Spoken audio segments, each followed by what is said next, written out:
Senate President. Senate President Soto I filed Senate Resolution number 475, later co-authored by almost all the members of this present Senate. Ready. After a number of PhilHealth officials, both incumbent or recently resigned, sought our intervention to help them drain the swamp, as American politicians would love to say when they see the need to root out corruption. And for good reason.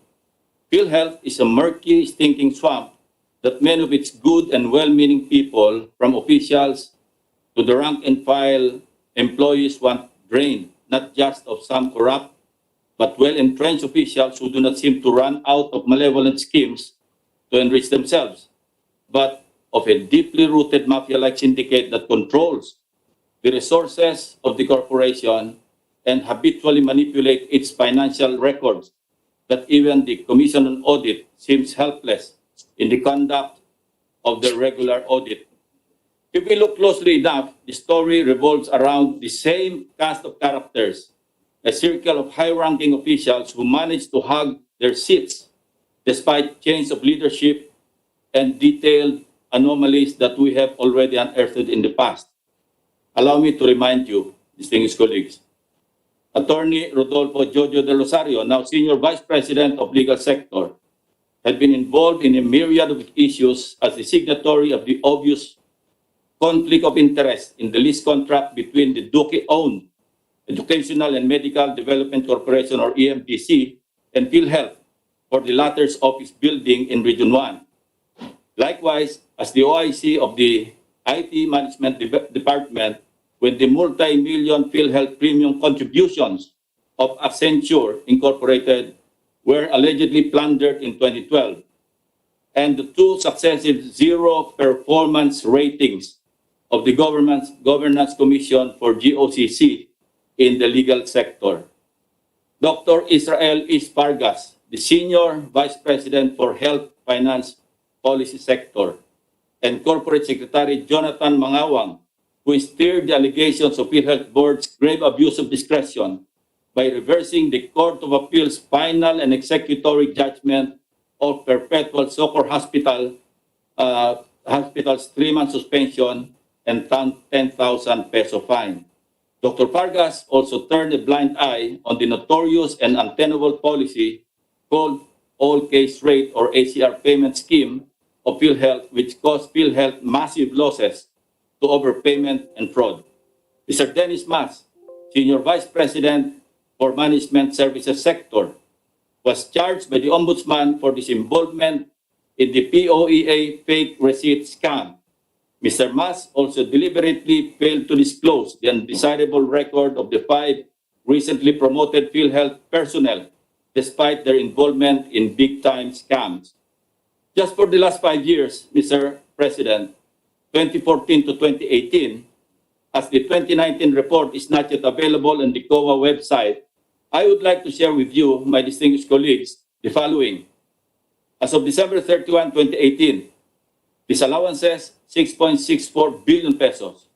As of December 31, 2017, disallowances, 6.12 billion pesos. As of December 31, 2016, disallowances, 5.08 billion pesos. As of December 31, 2015, disallowances, 5.02 billion pesos. As of December 31, 2014, disallowances, 3.98 billion pesos. Notice PhilHealth's recurring pattern of violations of auditing rules in terms of suspensions, disallowances, and charges. Today, even in the middle of a global pandemic, PhilHealth continues to face a train of anomalies, this time involving 3 major issues that we are tackling today. 1, PhilHealth's overpriced information and communications technology equipment.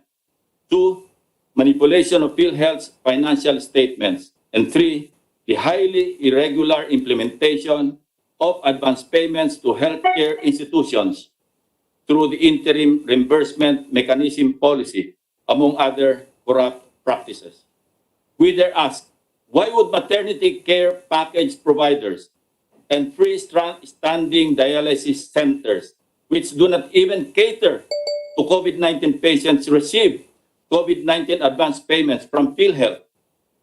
There you can see it, 226 million pesos released to freestanding dialysis centers and 4.7 million pesos released to maternity care package providers.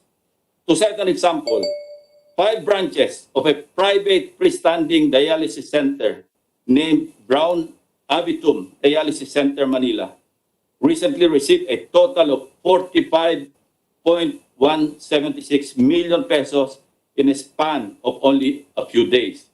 Meanwhile, Hospital ng Maynila, a public hospital, despite multiple appeals, has yet to receive its PhilHealth fund reimbursement of a mere 19 million pesos.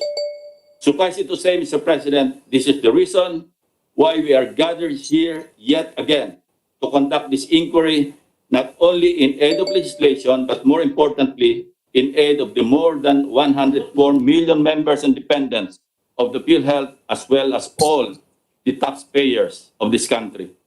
A renowned American author, Henry David Thoreau, once wrote, "There are 1,000 hacking at the branches of evil to one striking at the root." That is why we're grateful to people like PhilHealth board member Alejandro Alcabadi, former HEA to the PhilHealth President Colonel Etrobal Laborte, and former anti-fraud officer Attorney Thorson Keith, who are with us today, albeit virtually. We vow to help them hack the branches and most compellingly strike at the root of the evil that besets PhilHealth. Thank you, Mr. President. Thank you, Senator Lacson. We now recognize the Minority Leader, Senator Frank Drilon, for a short opening statement.